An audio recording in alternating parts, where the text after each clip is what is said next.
The air crackled with energy. Not the nervous kind, but the kind that buzzes when history is about to be written. Cape Town's sun, usually so playful, seemed to shine with a purpose that day. I stood there amidst a sea of faces, each one reflecting the hope and ambition of a continent on the rise. This wasn't just another conference. It was the launch of the B20, the business brain trust of the mighty G20, and it was happening right here in South Africa. The energy in the room was palpable. Business leaders, policymakers, and global thinkers had gathered from every corner of the world. They weren't just there to talk. They were there to chart a course for a more inclusive and prosperous future. As I looked around, I couldn't help but feel a sense of pride. This was Africa's moment to shine, to showcase its potential, and to take its rightful place on the global stage. Now, I know what you're thinking. Trevor, the G20, the B20, sounds like a snooze fest. But trust me on this one. These two groups, they're like the conductors of the global economy. The G20, that's the big leagues, the 20 most powerful economies in the world, including, as of very recently, the entire African Union. Then there's the B20, the business side of things. They bring the CEOs, the entrepreneurs, the big thinkers of the corporate world to the table. Why does this matter? Because when these guys get together, they don't just talk. They make decisions that affect all of us. From the price of bread in your local shop to the jobs that will be available for our children. And this year, with South Africa at the helm, the focus is clear, inclusive growth and prosperity through global cooperation. In simpler words, it's about making sure that everyone, everywhere, has a shot at a better life. Inclusive growth. It's a phrase that gets thrown around a lot in these fancy economic forums. But for South Africa, it's not just a buzzword. It's woven into the fabric of our nation. We know firsthand the devastating effects of inequality, the legacy of apartheid that still casts a shadow. That's why this B20, with South Africa leading the charge, feels different. It's personal. This isn't just about making the pie bigger. It's about making sure everyone gets a slice. It's about creating opportunities for those who've been left behind, investing in education and healthcare, and building a future where every South African and every African can thrive. Now, you might be wondering, what's SA Inc? Think of it as South Africa's business all-stars.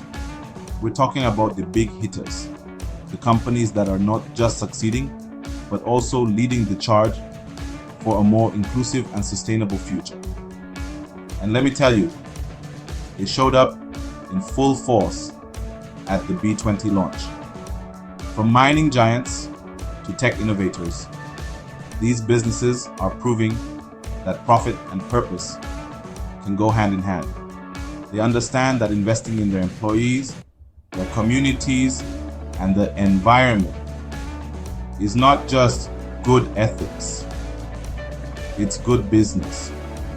They're the living embodiment of South Africa's commitment to inclusive growth, and they're ready to take their message to the world. Section 5. Echoes from the launch: tech, trade, and transformation. The B20 launch wasn't just a bunch of suits shaking hands and making small talk. It was a vibrant exchange of ideas, a melting pot of perspectives on how to tackle the world's most pressing challenges. One of the biggest themes that emerged was the power of technology to drive inclusive growth, especially in Africa. We're not just talking about fancy gadgets here. We're talking about using basic technology like mobile money to empower small businesses, leveraging online platforms to connect farmers with markets, and equipping our youth with the digital skills they need to compete in the global economy. Section 6, Cape Town Beauty and the Beast. Now, let's talk about the host city itself. Cape Town. This place is special, a city where majestic mountains meet the roaring ocean, a place of breathtaking beauty and vibrant culture. But beneath its picture-perfect facade, Cape Town also bears the scars of its past. Just a stone's throw from those luxurious waterfront apartments, you'll find sprawling informal settlements, a stark reminder of the economic disparities that still plague our society. We've got a long way to go, but the B20's presence here is a sign that we're moving in the right direction. Section 7, Africa United. A continent finds its voice. For too long, Africa has been seen as the problem child of the global family, plagued by poverty, conflict, and corruption. But the narrative is changing. There's a new Africa emerging. An Africa brimming with youthful energy, entrepreneurial spirit, and a profound belief in its own potential. The B20 launch felt like a coming-of-age party for the continent, with the African Union taking its rightful place at the G20 table. The world is finally starting to wake up to the fact that Africa is not just a place to extract resources from, but a land of opportunity, a source of innovation and growth for the 21st century. Section 8, Beyond Talk. The B20's blueprint for action. Now, I know what you're thinking. Talk is cheap, Trevor. How do we turn all these lofty ideals into concrete action? Well, that's where the real work of the B20 begins. Over the next few months, these task forces will be burning the midnight oil, crafting detailed policy recommendations for the G20 to consider. These aren't just vague suggestions. We're talking about specific measurable actions to unlock investment, promote sustainable development, and create a more equitable global economic system. The B20 has a track record of getting things done, and I have no doubt that their recommendations will have a real impact. Section 9, the price of perception, Africa's financial frontier. One of the key issues the B20 is tackling head-on is the way Africa is perceived by international investors.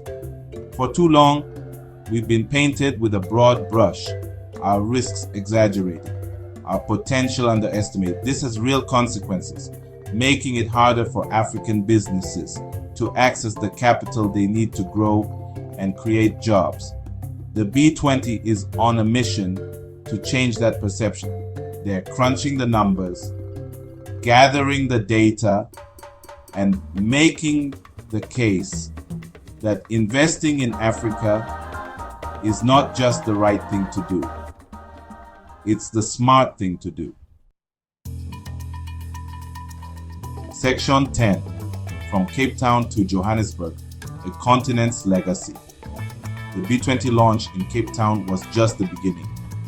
The energy, the ideas, the sense of purpose, it's all going to snowball over the next few months, culminating in the grand finale, the B20 and G20 summits in Johannesburg later this year. This isn't just South Africa's moment. It's Africa's moment to shine on the world stage, to show what we're capable of when we work together. It's a chance to build a more just and equitable global order, one where Africa is no longer a footnote, but a leading force for positive change.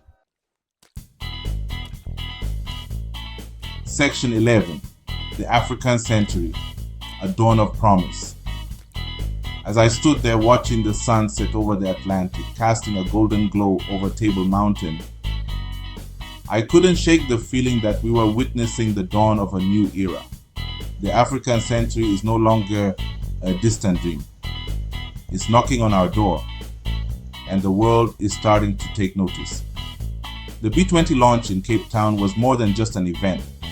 It was a declaration, a bold statement that Africa is ready to take its rightful place as a global leader.